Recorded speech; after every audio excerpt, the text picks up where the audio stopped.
nahmaduhu wa nasta'inuhu wa nastaghfiruh wa na'udzu billahi min shururi anfusina wa min sayyiati a'malina may yahdihillahu fala mudilla lahu wa la yudlil fala hadiya lahu. Asyhadu an la ilaha illallah wahdahu la syarika lahu wa asyhadu anna Muhammadan abduhu wa rasuluh la nabiyya wa la rasula ba'da. Al-awwal saya nashkuru wa azza wa jalla alladzi qad a'tana ni'aman katsiran hatta nastadi an nahdura fi hadzal masjid al-mubarak. Wa tsani sholatan wa salaman ala nabiyyina Muhammad sallallahu alaihi wasallam alladzi hamal al-islam min az-zulumati ila nur. Amma ba'du.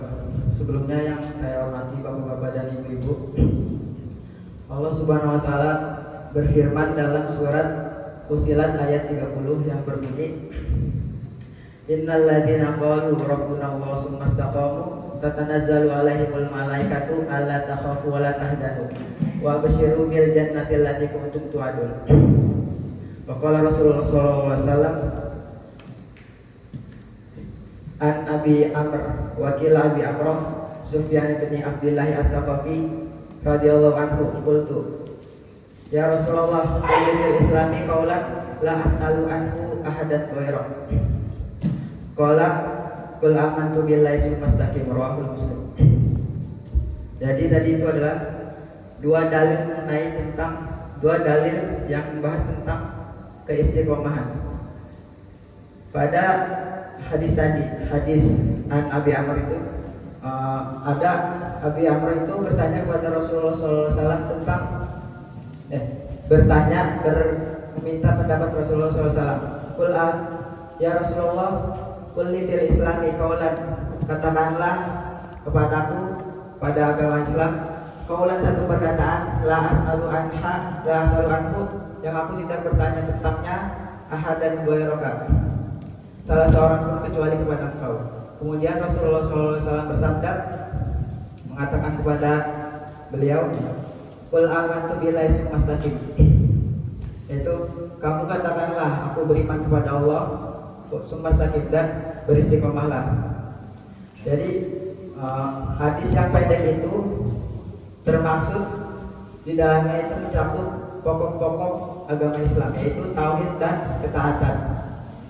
Pada perkataan qul amantu billahi tsumastaqim, jadi amantu billah itu akan menimbulkan ketauhidan dalam diri seseorang muslim, dan istiqomah itu akan menimbulkan ketaatan. Makanya disebutkan di kitab itu Al-Wafi fi Syarhil Arba'in An-Nawawi bahwasanya hadis itu mencakup pokok dari agama Islam. Kemudian di hadis ini ada beberapa pembahasan, yaitu yang pertama makna dari istiqomah itu sendiri. Beberapa ulama mendefinisikan istiqomah dengan berbagai macam definisi. Kalau di tafsir Ibnu Katsir disebutkan bahwasanya pada surat Fussilat tadi ayat 30, innal ladzina qalu tsumma istaqamu, itu maksudnya orang-orang yang ikhlas dalam mengamalkan dan beramal dan melakukan ketaatan apa yang Allah Subhanahu wa taala perintahkan, dengan menjauhi larangannya dan melaksanakan segala perintahnya. Kemudian definisi menurut Abu Bakar, kalau Abu Bakar mengatakan istiqomah itu bahwasanya seseorang yang tidak syirik kepada Allah Subhanahu wa taala, yaitu tidak menduakan Allah dan melaksanakan ibadah dan menjauhkan larangannya. Sedangkan menurut Al-Imam Al-Quraisy dikatakan bahwasanya istiqomah itu adalah satu derajat atau satu perkara yang dengan perkara itulah kamulat al-umur, sempurna perkara-perkara. Maksudnya adalah apabila seorang melakukan kebaikan, sedangkan kebaikan itu tidak disertai dengan keistiqomahan, maka kebaikan tersebut tidak sempurna. Dan kebaikan itu akan dianggap sempurna apabila kebaikan itu disertai dengan keistiqomahan. Ini menurut Al-Imam Al-Quraisy. Kemudian definisi yang terakhir menurut Al-Imam Ibnu Rajab bahwasanya istiqomah itu adalah suluku syiratal mustaqim, yaitu menempuh jalan yang lurus. Maksudnya adalah menempuh atau menjalankan agama Islam ini dengan lurus tanpa melenceng, yaitu melaksanakan segala yang Allah perintahkan dan tidak melakukan apa yang Allah larang. Tidak melakukan apa yang Allah larang. Itu istiqomah dari segi mana. Kemudian istiqomah itu juga diperlukan yang namanya at-taksir atau rasa ketidakcukupan. Jadi dalam istiqomah itu seseorang tidak akan mendapatkan sebenarnya keistiqomahan kecuali dia itu merasa selalu kurang. Misalkan ada seseorang yang dia itu merasa puas dalam ibadahnya, nah itu orang tersebut tidak disebut dengan orang yang istiqomah, karena di dalam istiqomah itu harus diperlukan yang namanya ketidakpuasan. Jadi harus terus menerus merasa kurang dalam ibadah tersebut sampai mendapatkan sebenar-benarnya keistiqomahan. Kemudian istiqomah juga itu berupa istiqomah hati, yaitu karena hati adalah pokok atau inti dari diri seseorang, sebagaimana perkataannya Rasulullah SAW, "Ala wa inna fil jasadi mudghah, idza shalahat shalahal jasadu kullu, wa idza fasadat fasadal jasadu kullu, ala wa hiyal qalbu."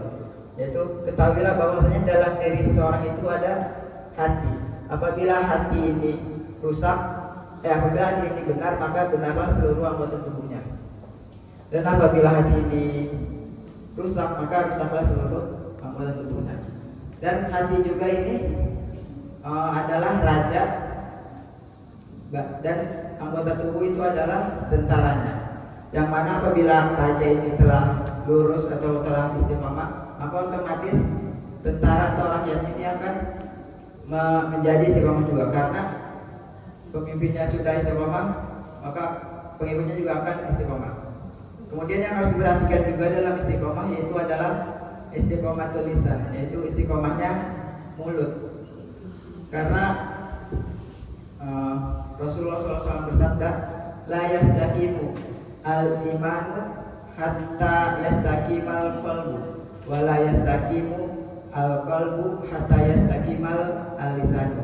Yaitu tidak akan menjadi istiqomah iman seseorang apabila sampai hati seseorang itu menjadi istiqomah, dan tidak akan istiqomah hati seseorang sampai lisannya itu istiqomah. Makanya kita harus memperhatikan apa yang lisan kita ini keluarkan atau lisan kita ini bicarakan. Kemudian termasuk dari faidah-faidah keistiqomahan, yaitu dalam surat Fussilat tadi yang saya bacakan, yaitu istiqomah itu akan menimbulkan atau akan menghasilkan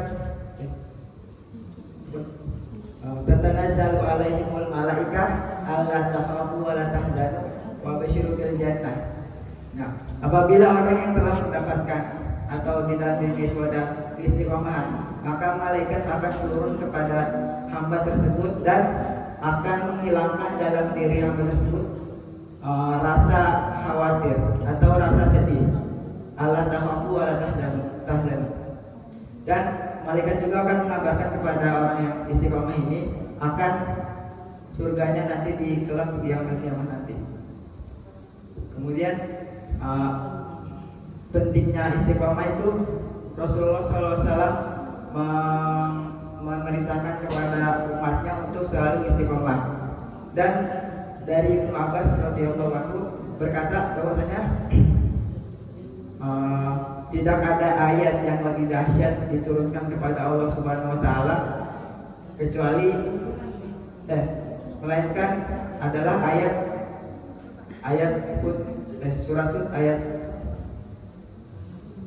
surat Hud yang berbunyi fastaqim kama umirta. Kemudian dari situ berkata sahabat, qad asra ilaika syai', sungguh cepat rambutmu berubah ya Rasulullah. Kemudian Rasulullah SAW bersabda, "Syayyabani Hud wa akhwatu." Telah membuat rambutku berubah di surat Hud dan teman-temannya. Kemudian berkata sahabat, apa yang kau maksud dengan Hud dan teman-temannya? Kemudian Rasulullah SAW bersabda, yaitu pada ayat fastaqim kama umirta. Nah, di sini Rasulullah SAW sangat terberatkan atas wahyu yang diturunkan oleh Allah Subhanahu Wa Taala, yaitu perkara tentang istiqomah. Makanya Rasulullah SAW sampai cepat berubah rambutnya gara-gara memikirkan tentang keistiqomahan ini. Saking beratnya istiqomah itu sendiri. Kemudian sebagai penutup di penghujung Ramadan ini, saya menyampaikan tentang istiqomah untuk memperingatkan kepada diri saya dan yang mendengar bahwasanya semoga kita menjadi hamba yang istiqomah, bertakwa dan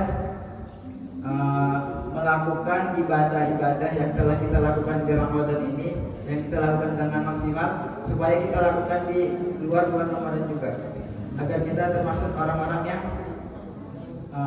bertakwa dan beristiqomah juga.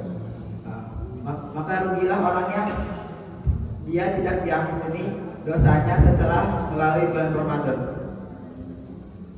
Dan semoga kita menjadi orang-orang yang diampuni dosanya oleh Allah Subhanahu Wa Taala setelah kita melalui bulan Ramadan ini.